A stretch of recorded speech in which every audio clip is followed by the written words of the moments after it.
Wednesday, you know what that means? Moving on to NetSuite. We're doing NetSuite 6 today.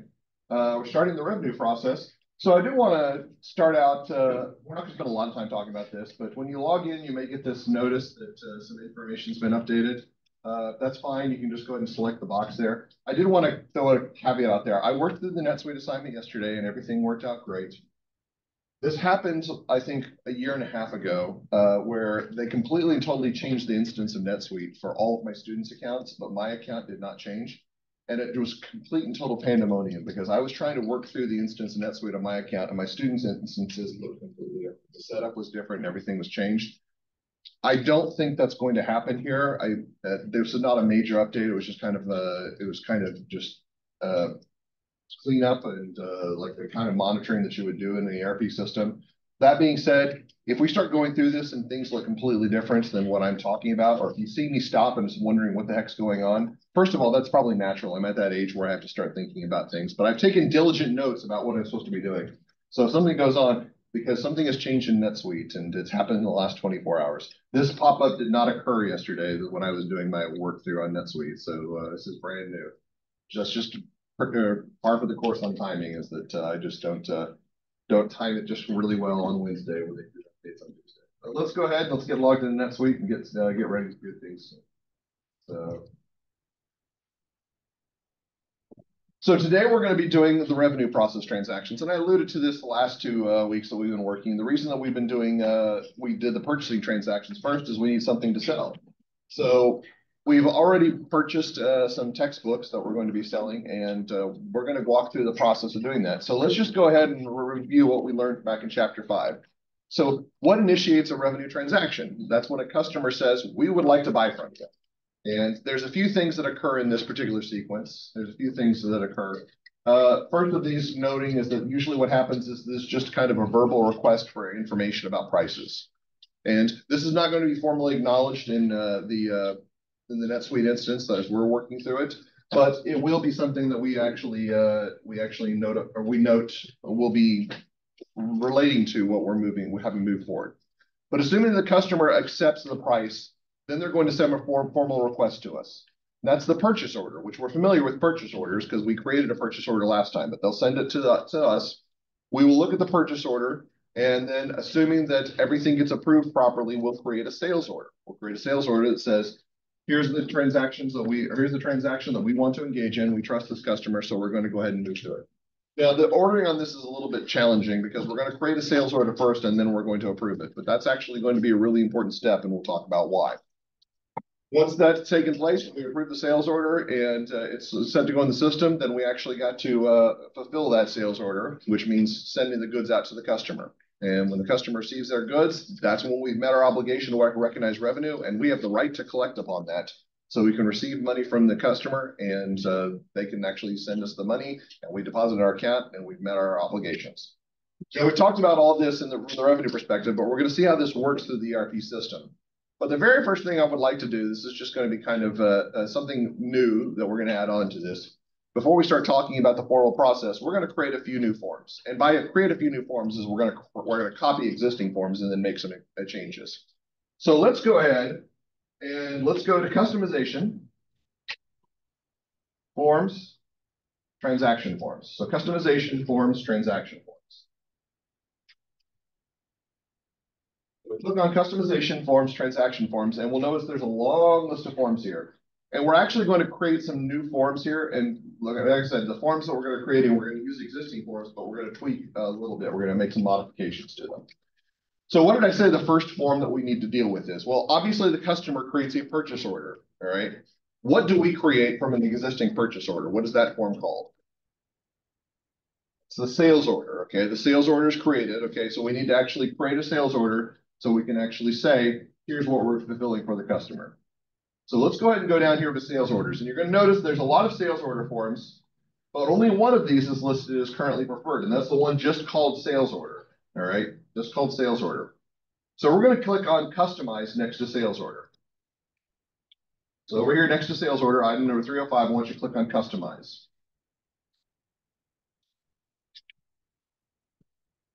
And like I said, we're going to open this form and we're going to make some changes. Now, these changes are fairly superficial, but they will make things a little bit easier for us moving forward.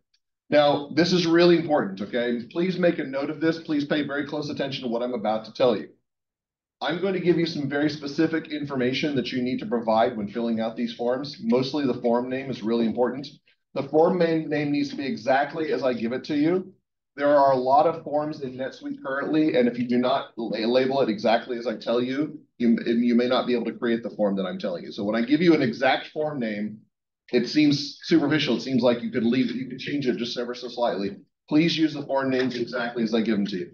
These form names I've already specified can actually exist in the NetSuite system. And so I'll explain here what I mean about that. So here's what we're going to do.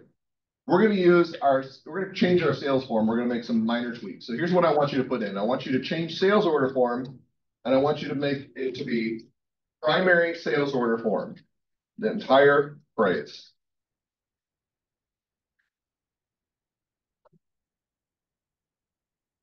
Okay. So you'll notice it says primary sales order form. All 4 words need to be input. If you just put in primary sales order, what's going to happen is NetSuite's going to say, I've already got a form of that name in there. You can't create a new form with that name. So please make sure it's exactly primary sales order form. There are definitely different iterations you could put in here. You could probably say Dr. Barnes crazy sales order form, something like that. You could put something really, really ridiculous in here. But certain words, certain combinations of words will not work because there are currently forms listed in there of that name. So I want you to use this exact name for the form. On the printing type, let's go ahead and go to basic. This is just going to make things a little bit simpler when we start printing out these forms for our proof. And then I do want to make one other change. Down here on the subtabs, where it says printing fields, go ahead and click on that. It should currently have company logo and company address listed, which means those are the items that should go into your form. I would like you to also add company name to this. And this is so we can have your company name on the forms that come out.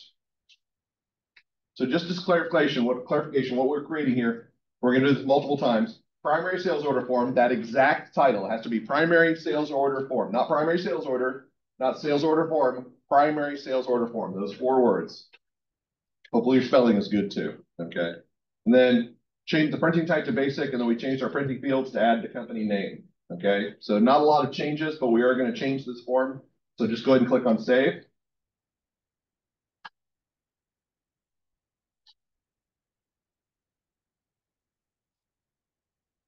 Going to take a second to save.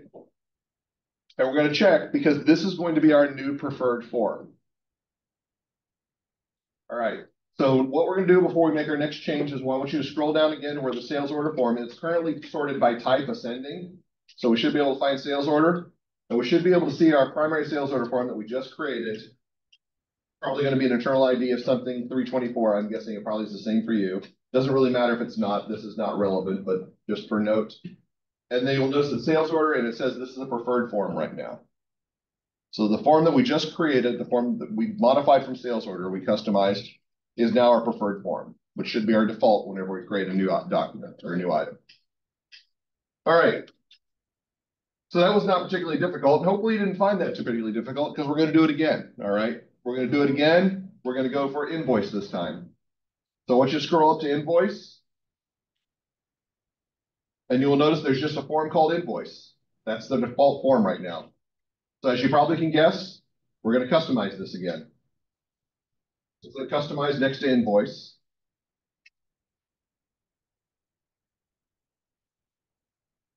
All right, as before, I want you to go ahead and I want you to rename this with the exact same vernacular I used before, primary invoice form.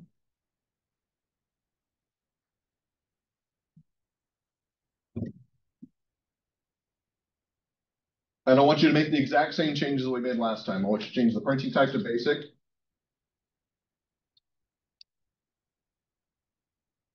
I want you to change the printing fields so that we have company name that appears in the invoice.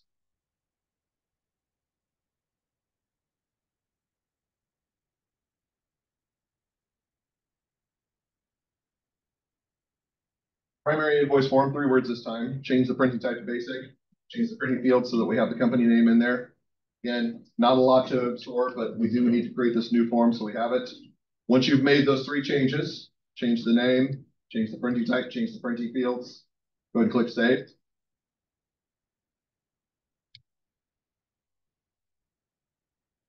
Primary invoice form. Printing type is basic. Printing fields include the company name. Click Save.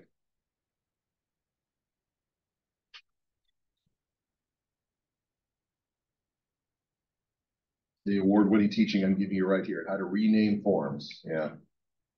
Something we got to learn. All right. Last thing we're going to do is we're going to talk about customer payments, okay? And predictably, we're going to do the same exact thing for this customer payment form. So it should be under type. You should be able to scroll down under payment. You should see a customer payment form that's currently a preferred. I guess probably just for context, we should check and make sure that our primary invoice form is now our preferred one. So I apologize, I skipped over that. So you'll notice primary invoice form is now our preferred form, which is good. So we're going to do the same thing for customer payments. Next to the customer payment form 306, we're going to customize. Anybody want to guess what we're going to call this one? Primary customer payment form.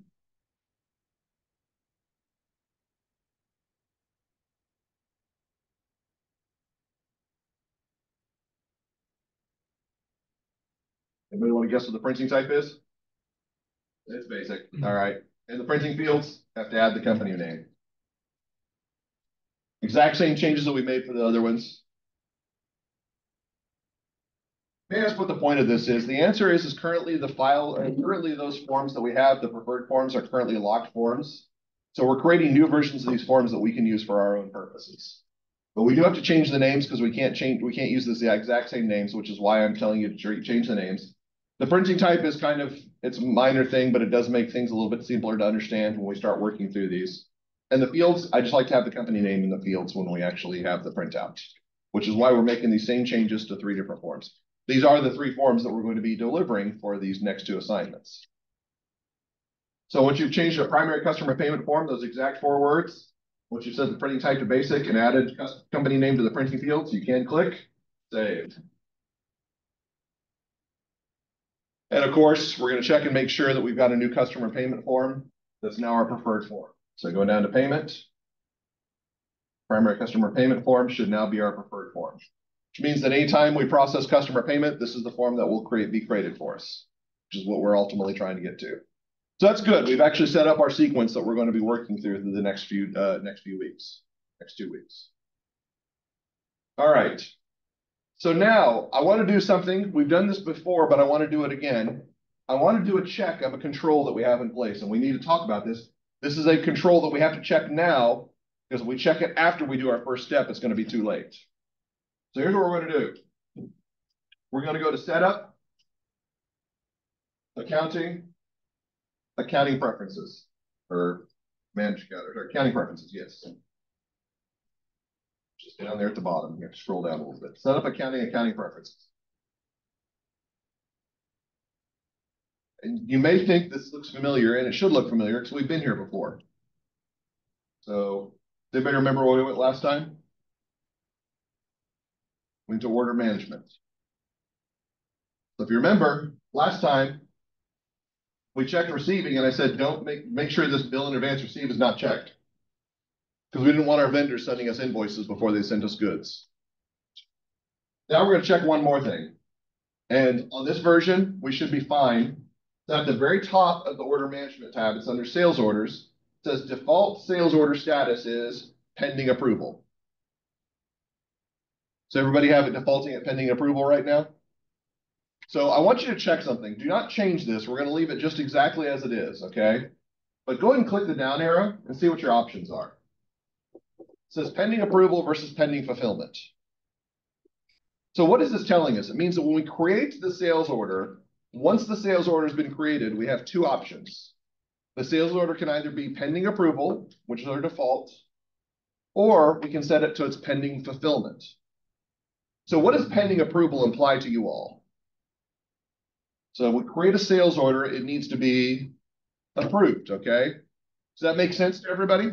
Yeah, we don't want to be creating sales order for customers who are not creditworthy. They won't give us money back if we do that. So we want to make sure it's pending approval. If I click on this pending fulfillment and I set that as my default, basically once a sales order is created, it goes immediately to the warehouse to be fulfilled. So this is a control to say, we want to actually make sure that all sales orders are approved. Now, I did want to talk about this because we didn't really talk about the implications of this with respect to the bill in advance receipt, but there's some interesting takeaways here. What might be a scenario where I'd want to actually say pending fulfillment? I'm very, very cautious. I'm very risk averse. I'm always going to say pending approval because we want to approve every single one of our sales orders. Might there be a scenario where we say we don't want to have that approval step? We want to immediately go to fulfillment? If your vendor's like Walmart or someone who's good for it. Yeah, so if it's something that's good, or if it's something that's like a minor transaction where approval would be ridiculous. So like we could actually set up and say, if it's an approval for something over $1,000 or a sales order for $1,000, we want it to be approved. But it's a sales order for $5, approving every single one of those sales orders for minor amounts is ridiculous. There are definitely reasons why it's set up this way. Okay, there's definitely reasons why we can actually talk about the different defaults. For our purposes, we're going to say every single one of these transactions has to be approved. But in the real world, that's not always the case. And we would want to clarify what the reasons are. What is the logic behind this? But for our default, we want to say pending approval and leave it at that. So we aren't going to make any changes here, but it's an interesting point to actually discuss. So we know that our first step is sales order. So let's go ahead and let's create a sales order. So what I would like for you to do is go to transactions, sales, and enter sales orders. You can go ahead and click on that. I'm going to leave it up here just so everyone sees the path. Transactions, sales, enter sales orders. Transaction, sales, enter sales orders.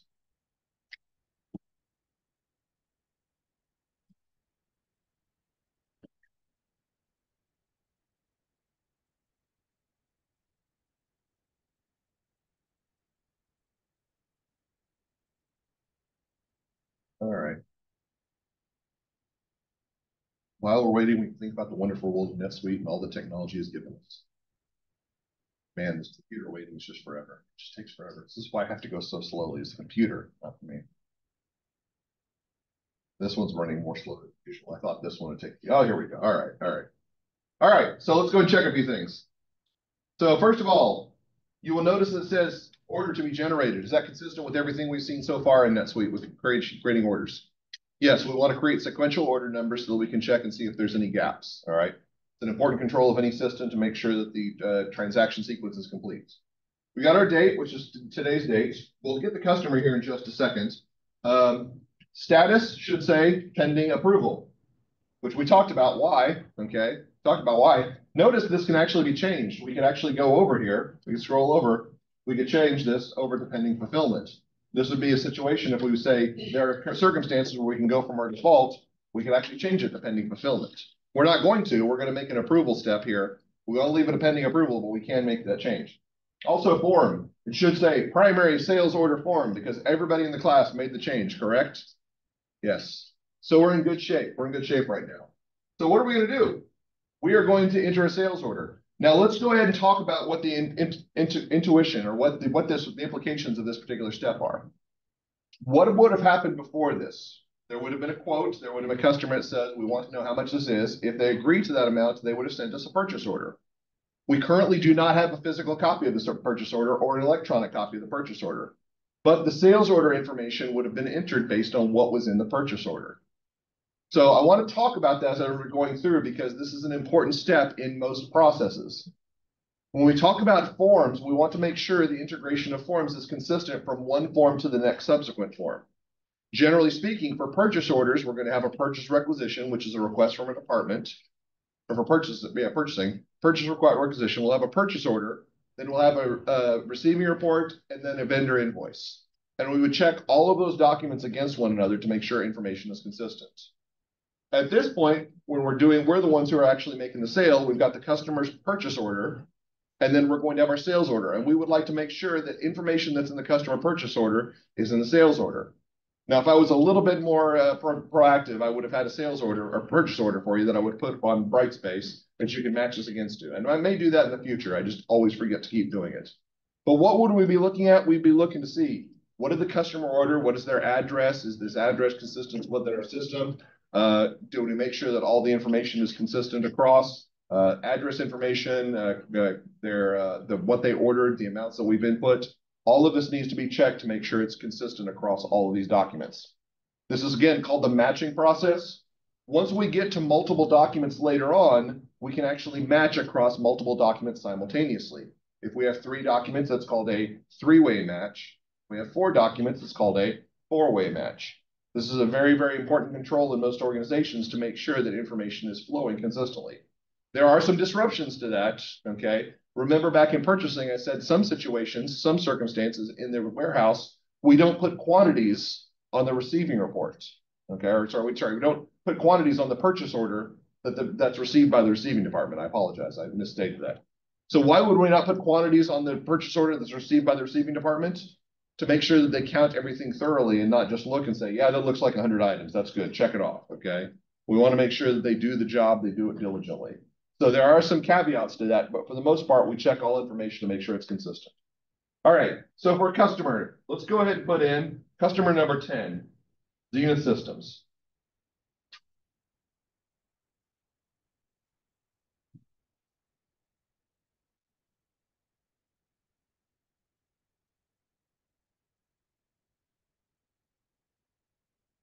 All right, and because they're in the subsidiary United States West, so let's go ahead and add a few things. So first of all, I want to change the location or add a location of US1 because that's the warehouse that we're operating out of. And the purchase order, let's just put in A367 because this is accounting 367. You see what I did there? All right. Now note, this purchase order number is not a document number that we generated in our organization. This is not from the company that we're a part of. This would be a client provided number. It's not necessary to put that in there, but we can input that if we want to track that information. It's probably a good practice to do so. So Zenith Systems provided us with this purchase order number, to be able to match information against. All right. Going down to the item sub-tab, what is the name of our textbook? It's the I Love Accounting, I Love It AIS textbook. So go ahead and find that. If you called it something different, shame on you, but you're free to do that, all right? So once you put that in, should have your description, should have your base price, your rate. So let's go ahead and sell them 5 books.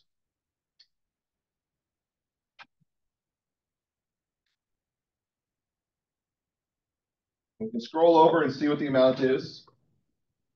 I would say 5 times $29.99 should be $149.95. So basically 5 times 30 minus 5 cents. And everything else looks good, so let's click on add. The only thing you really need to do there is put in the item name and put in the quantity. Everything else should auto-populate.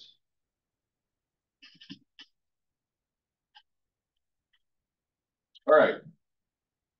We're gonna make a few other changes. We need to ship out, and we're kind of stingy with our resources, so we don't get free shipping. So let's go ahead and click on shipping. You go ahead and leave the ship date at 10/31/24. That's probably not going to be the date. We're probably going to ship it at a much later date, but I don't want to mess with it. We're going to ship it actually a week from today. Shipping carrier, I don't know why this is still set at more, okay, but don't change it, okay, because we are going to set the shipping method as UPS. And you will notice in the shipping character it actually lists UPS, but if you change that over to UPS, it actually glitches out. This is something I discovered when I was messing with it last year. I don't know why that's the case. This is probably something I would love to discover. I just don't have the time. And shipping costs, we're going to say $10.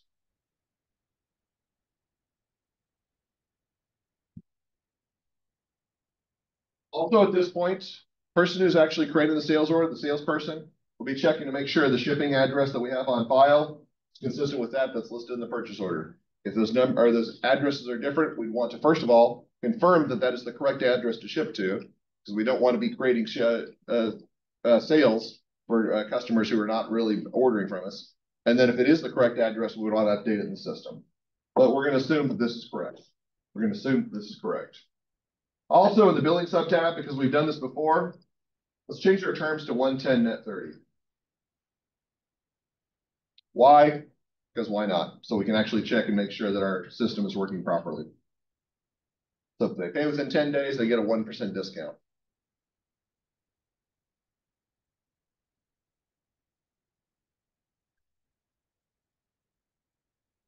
All right, just quick review. Everything should have been pretty much generated up here. The one thing we need to make sure put in the customer is we had 10 Zenith systems, customer number 10 Zenith systems. Put in a purchase order of A367. Make sure the location is US1. Everything else should have auto-populated, but make sure we have pending approval. This is really important, by the way, because if you say pending fulfillment right here, you will skip a critical step that we're about to go through. So make sure it's pending approval. And obviously, the form is going to be the form that we created earlier. Their items should have our I Love AIS textbook, 5 items. Our shipping should be through UPS. We're not changing shipping character. Shipping character is listed as more. Again, I don't know why, but that's the case. UPS is going to be a shipping method, shipping cost of $10. Make sure you add that $10 on because it will change the price. And our billing, we're going to say 1% to 10, net 30. If you've got all that set up, go ahead and click on save.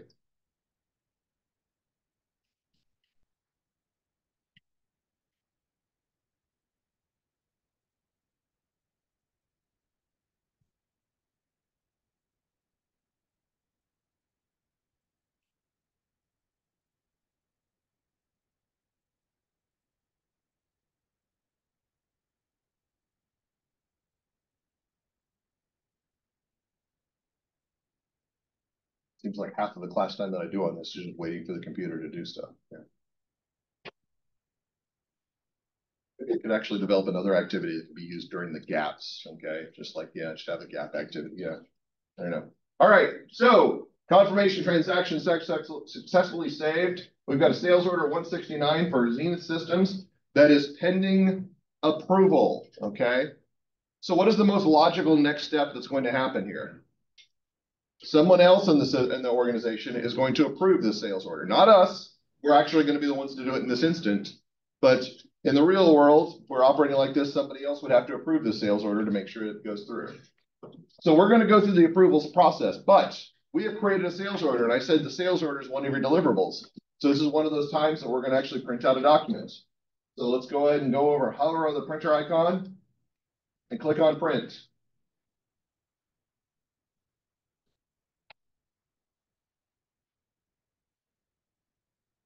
All right, and here we go. We've got our title name up here. We've still got this title of this company, Sweet Success Financial Company. At some point, I'm going to figure out where this is in the system and change that as well. I just don't know where it's at. Everything else should be consistent, though. Should have all that information we input in. And so we need to save this so that we can actually upload this for our assignment for Brightspace. However, what are we not going to do? We're not going to save the file as is. We're going to do what? Print it as a PDF, okay? We go to print, Microsoft Print to PDF,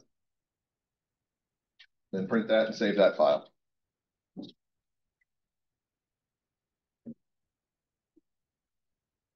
Once you've done that, hold off on going to Brightspace just yet because we still have some more steps that we need to walk through. I promise I will give you plenty of time to upload that before class is over. But if you're doing that while I'm talking, you're going to miss the important next step. So go ahead and save your file and then be patient.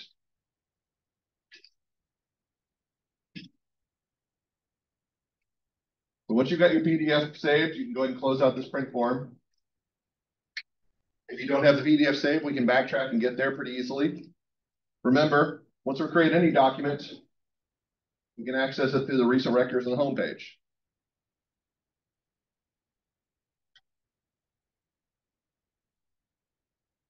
So our steps that we're going to be walking through next Wednesday for our final NetSuite assignment is we're going to walk through receipt, and then we're going to walk through subsequent customer payment. But we still have something that's not nowhere that we haven't done. Before these goods can ever be shipped out, before we can actually ship them out, we have to approve the sales order. So what is involved in that process? Well, if you're on the sales order form, the very first thing I want you not to do is do not click on that approve button, okay? You've clicked on that approve button, you've already not followed my instructions, all right?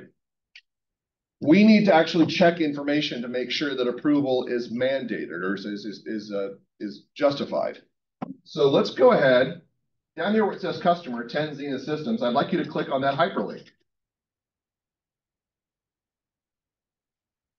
And it's going to open the information about the customer itself.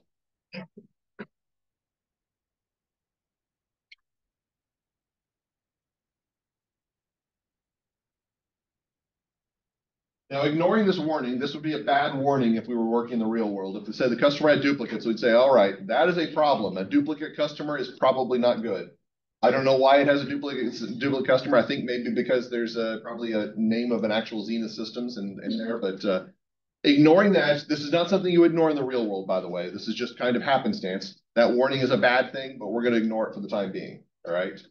This is just for the purposes of doing a credit check. So what do you guys think? What should be some things that we want to look for with respect to a credit check? Obviously, I think we have external information. If we could check the credit limit or credit score of the company or credit information about the company externally, that'd be great. But we have internal information here. So what would be a really good one? Checking their balance. Okay. So if they have a balance versus their credit limit, so we can go ahead and see that their balance is $0. That's probably a good thing right away. They probably do not exceed their credit limit right now. Well, let's go ahead and check their credit limit. So I want you to go down here in the tabs and click on financial.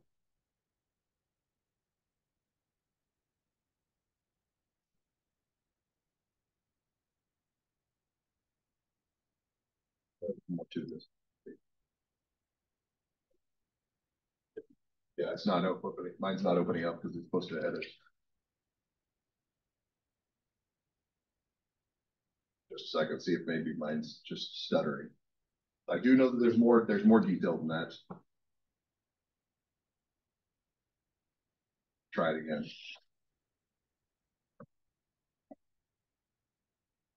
Maybe transaction history, the sub tab. Possible too. Did everybody else's open up a defaulted transaction history? No, there are folks. That's kind of weird. Remember I said that something like this might come up? Doggone you, NetSuite. All right. So let's go ahead and talk about what you all see, because this is really what you see, and I'm gonna have to figure out how to do this moving forward. But you all should have a set of information listed there, and there should be some pieces of detail. Okay. So you should have outstanding balance, which is 0. Okay. There are some transactions that look like, what are those items? Unbilled orders. So those are unbilled orders. Those are items that are currently pending but have not yet been approved, okay? Which they do have a significant amount, but their credit limit is like $500,000, if I remember correctly, which I would love to show on this diagram, but I can't right now because it looks different than what you all have. So yeah, with respect to that, there's that. Also, do they have any items that are overdue? Do they have anything that's overdue? There should be nothing overdue in their list. So currently, their transaction, which we have, which is going to be a $150 transaction, plus their $0 balance, means their pending balance is $150. They have a credit limit of $500,000. So are you guys okay with that? I'm okay with that, okay? They do not have any items that are currently overdue, so no days overdue. So if you're the one who's making authorization of whether or not to extend credit here, how do you feel?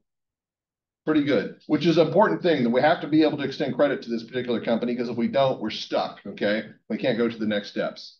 But assuming that we've got that, let's go ahead and go back to our customer, or go back to our sales order file. Just click on the back arrow or back symbol. And now we can actually go through this process of approve. At least you all can. I can't because my financial information disappeared. But you all can go through the process of approval. So just go ahead and click on approve.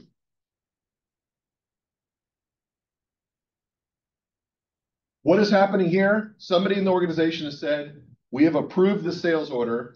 We may now fulfill this sales order. So you will notice it now says pending fulfillment.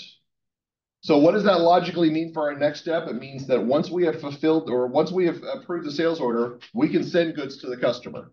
We can fulfill this order.